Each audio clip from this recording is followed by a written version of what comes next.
Ranger TV India, ना धर्म ना जात, केवल सच के साथ। दर्शकों, आपको हमारा चैनल पसंद आता है तो सब्सक्राइब करें, लाइक करें, शेयर करें, कमेंट जरूर करें। भाई चंद्रशेखर जी की बहुत अच्छी रैली थी, बहुत भीड़ थी, लाखों की तादाद में थी।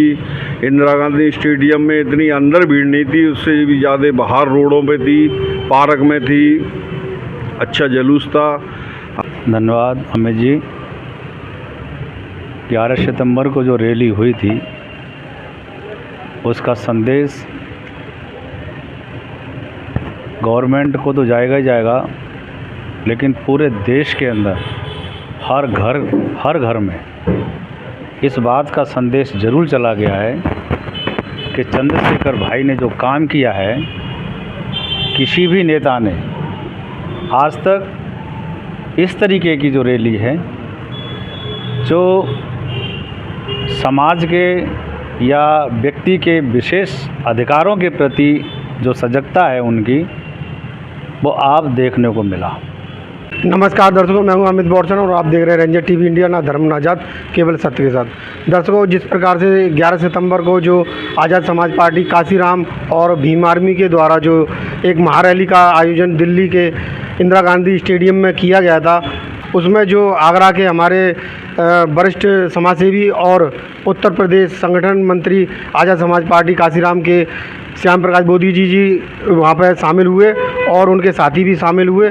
और आइए जानते हैं किस प्रकार की महारैली हुई और इस आंदोलन का आगे चल के क्या असर पड़ेगा सरकार पर, और जिस प्रकार से जो सुप्रीम कोर्ट के जजों के द्वारा जो आरक्षण में वर्गीकरण का फैसला दिया गया था। सर, जिस प्रकार से जो महारैली हुई है आज़ाद समाज पार्टी काशीराम और भीम आर्मी के द्वारा, उसको देखते हुए आपको कैसा लगता है कि आगे चल के सरकार पर दबाव पड़ेगा या और आंदोलन करने पड़ेंगे? अमित जी धन्यवाद। ये भारतीय जनता पार्टी के इशारे पर ही सुप्रीम कोर्ट ने जो असंवैधानिक फैसला दिया है 1 अगस्त को, क्योंकि भारतीय जनता पार्टी ने वर्गीकरण का समर्थन किया था। उन्होंने जो अपना जवाब दाखिल किया भारत सरकार के वकील ने, तो वर्गीकरण के समर्थन में उन्होंने अपना जो है जवाब दाखिल किया और इस असंवैधानिक फैसले के खिलाफ पहले 11 अगस्त को पहला चरण हुआ था भारत बंद का, और ये 21 अगस्त को भारत बंद का आह्वान किया था। ये 11 सितंबर को ये दूसरा चरण था, और क्योंकि ये संविधान के खिलाफ है ये फैसला, और जनता के ये पसंद नहीं है, जनता को, भारत जनता को। पूरे देश में चाहे कोई सा प्रांत ले लो, सब जगह इस सुप्रीम कोर्ट के फैसले का विरोध हो रहा है।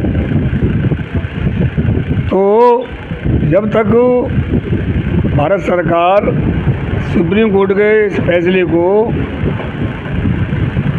संसद के द्वारा निरस्त नहीं कर देती है, जब तक ये आंदोलन चरणबद्ध तरीके से चलते रहेंगे, ऐसा कहना है आज़ाद समाज पार्टी के राष्ट्रीय अध्यक्ष भाई चंद्रशेखर आज़ाद जी का।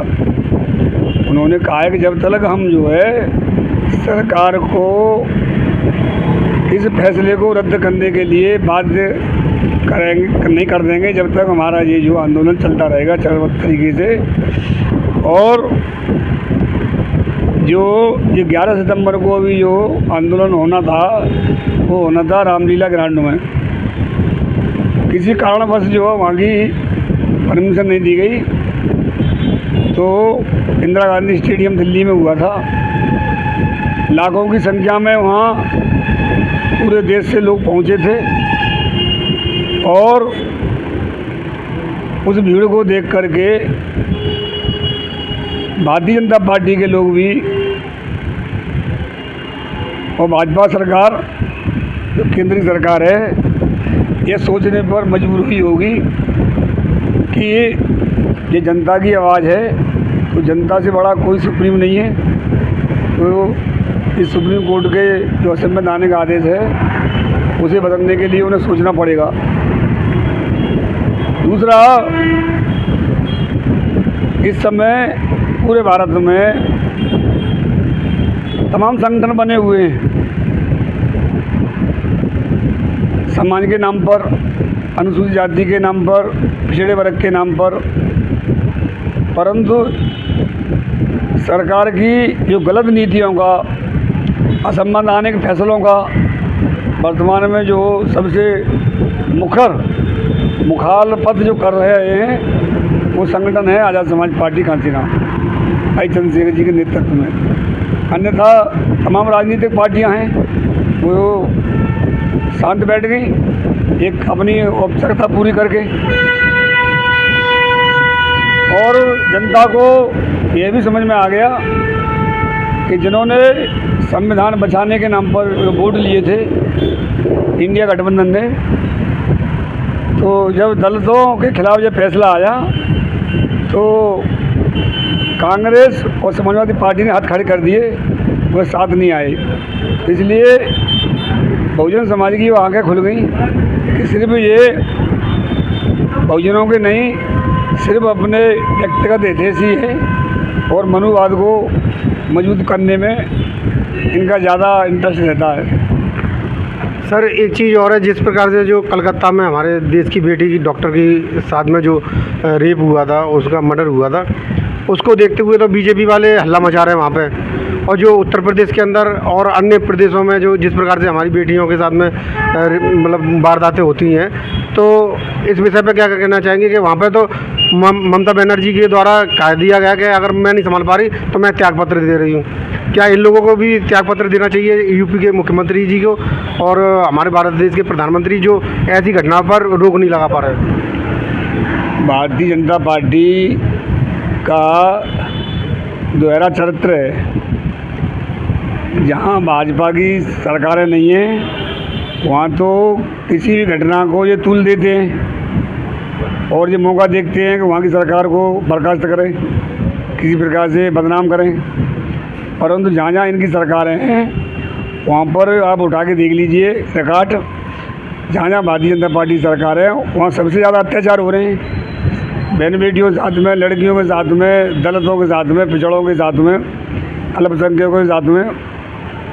तो ये बताइए, छतरपुर में, एमपी में, राजस्थान में, ये वहाँ पर जो बुलडोजर चलाए गए निर्दोषों के मकान पर, उत्तर प्रदेश में जो बुलडोजर चलाए गए, ये क्या कानून सम्मत है?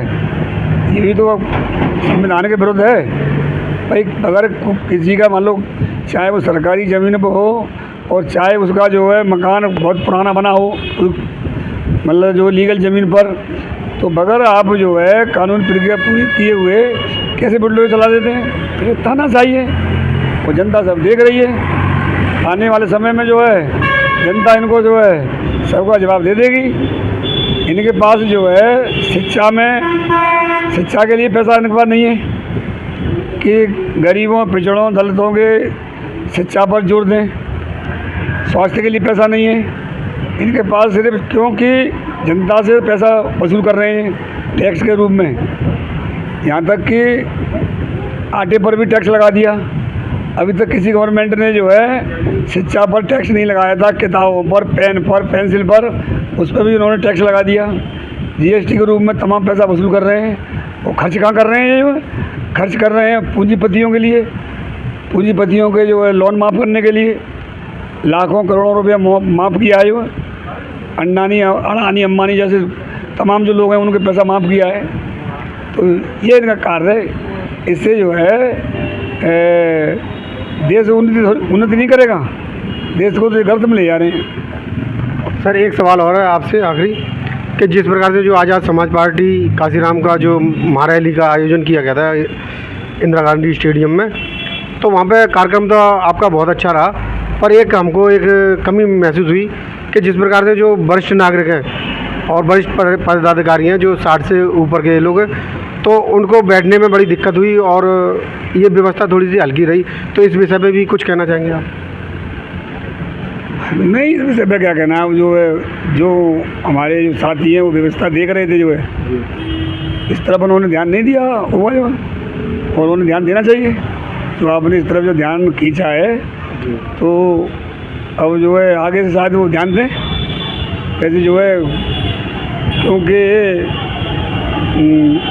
व्यवस्थित तरीके से जो सम्मेलन रैलियाँ होती हैं सफल होती हैं, ठीक होती हैं, परंतु जो है देखा था हमने भी मंच पर अव्यवस्था थी और कुछ जो वरिष्ठ साथी थे वो बाहर पार्कों में बैठे थे और हो जाती है बड़े कार्यक्रम में व्यवस्था हो जाती है, गड़बड़ हो जाती है। सर, जिस प्रकार से जो आज़ाद समाज पार्टी काशीराम के द्वारा जो महारैली का आयोजन किया गया था दिल्ली में, उसको देखते हुए आप क्या कहना चाहेंगे? क्या माहौल देखा और क्या संदेश जाएगा सरकार के प्रति? धन्यवाद अमित जी। 11 सितंबर को जो रैली हुई थी उसका संदेश गवर्नमेंट को तो जाएगा ही जाएगा, लेकिन पूरे देश के अंदर हर घर में इस बात का संदेश ज़रूर चला गया है कि चंद्रशेखर भाई ने जो काम किया है, किसी भी नेता ने आज तक इस तरीके की जो रैली है जो समाज के या व्यक्ति के विशेष अधिकारों के प्रति जो सजगता है उनकी, वो आप देखने को मिला। हर स्टेट से जोश के साथ, समूह के साथ, झंडा को बुलंदियों के साथ, झंडा के साथ हर स्टेट से लोग आए। वो एक बात अलग थी कि उनको जो परमिशन जिस जगह की मिलनी थी वो किन्हीं कारणों से, क्योंकि मुसलमान भाइयों का कोई प्रोग्राम था, इस कारण से वो नहीं हो पाया उधर, इसलिए उस ग्राउंड में हुआ था, स्टेडियम में।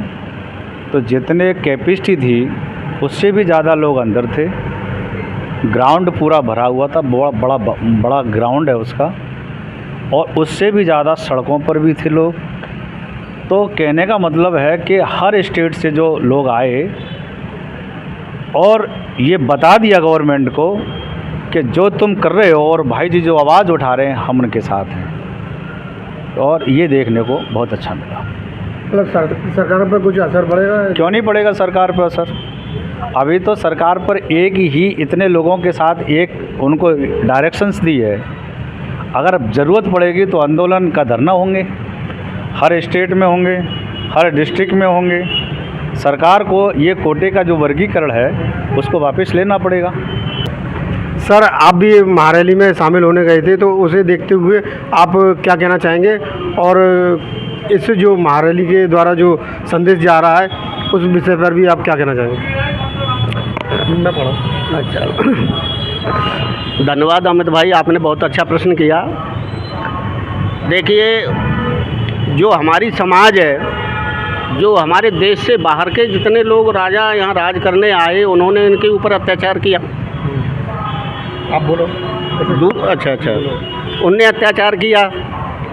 वही परिणति जब देश स्वतंत्र हो गया तो हमारे ही इस देश के नागरिकों ने या हमारे ही देश के कुछ मठाधीशों ने हमारे ऊपर अत्याचार शुरू कर दिया। उसी कड़ी में एक हमारे लिए जो संवैधानिक व्यवस्था में एक आरक्षण की व्यवस्था बनाई गई, ये जो गवर्नमेंट है वो उसको हमेशा ख़त्म करने की बात करती है। ये चंद्रशेखर भाई ने बहुत बड़ा एक मतलब स्टॉपेज लिया, एक बहुत बड़ा कदम उठाया कि हमारे लिए कुछ बचा नहीं है। न हमें ज़मीन मिली, धन, धरती, सामाजिक स्तर, इसमें से हमको कुछ नहीं मिला। जब हमें कुछ नहीं मिला, हमें क्या मिला? एक आरक्षण मिला। आरक्षण के अलावा और हमारे पास में दूसरा विकल्प था मजदूरी। मजदूरी तो किसी के पास में कुछ भी हो सकता है। आज हमारे पास में मजदूरी के अलावा कुछ नहीं बच रहा है। 98% निजी हाथों में गवर्नमेंट की जितनी जो विभाग हैं, नौकरियां हैं, वो ठेके पे चली गई। उनमें हमारी कोई भागीदारी नहीं है। दूसरे नंबर, हमारे जो आरक्षण है उसमें क्रीमी लेयर लाके इन लोगों ने मतलब ये हमारे ही लोगों में छटनी शुरू कर दी। जब छटनी शुरू कर दी तो कल हमारे जो जितने वर्ग, वैसे भी मान लिया जाए मैं नौकरी कर रहा हूँ और मेरे बच्चे जो है कल बेरोजगार हो जाएंगे सब, क्योंकि क्रीमी लेयर में जो जिस आदमी को आरक्षण मिल गया उसे आरक्षण मिलेगा नहीं, जाके मेरे नाती को मिल सकता है।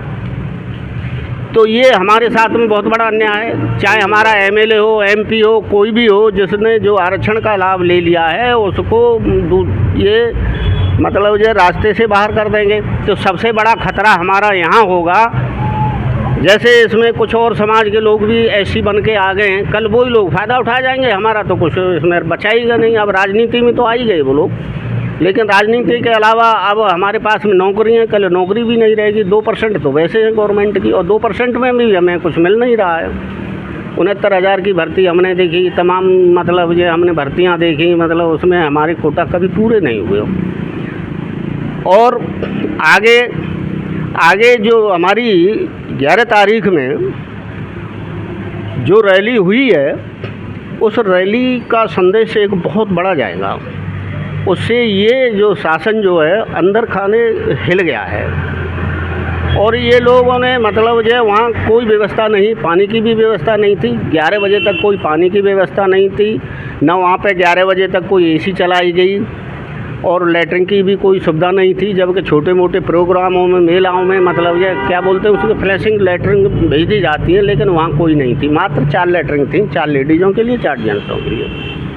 जबकि लाखों, कई लाखों, 1-2 लाख से ज़्यादा होगी भीड़। तो हम अंदर बैठे थे, बाहर की भीड़ बहुत बताते हैं। सर, जो दिल्ली इंदिरा गांधी स्टेडियम में जो आज़ाद समाज पार्टी काशीराम की जो महारैली हुई थी, उसमें आप शामिल हुए थे? हाँ, गई तो थे। जय भीम नमो बुद्धाय। तो कैसा लगा वहाँ पर आपको, मतलब माहौल देखकर? भाई चंद्रशेखर जी की बहुत अच्छी रैली थी, बहुत भीड़ थी, लाखों की तादाद में थी। इंदिरा गांधी स्टेडियम में इतनी अंदर भीड़ नहीं थी, उससे भी ज़्यादा बाहर रोडों पे थी, पार्क में थी। अच्छा जुलूस था। आगे भविष्य में संघर्ष करते रहेंगे और कामयाबी मिलेगी। जय भीम नमो बुद्धाय। सर, आप भी वहाँ पर शामिल हुए थे, तो आपको कैसा लगा, और जो रैली हुई है उसके बारे में पूरी जानकारी दीजिए। जय भीम नमो बुद्धाय। 11 तारीख को हम भी गए थे रैली में, खूब अच्छी जोरदार भीड़ थी, 1-1.25 लाख आदमी जुटा वहाँ हैं। और मतलब जो है, लेकिन हमने एक चीज़ देखी वहाँ पे, वैसे व्यवस्था सारी बढ़िया थी। तो आज की न्यूज़ आपको पसंद आए तो लाइक करें, शेयर करें, कमेंट करें, सब्सक्राइब ज़रूर करें, जिससे कि हमारा चैनल आगे बढ़ सके और हम अपने देश और देशवासियों की सेवा कर सकें। इसी के साथ फिर मुलाकात होगी, तब तक के लिए आपसे विदा लेते हैं। नमस्कार।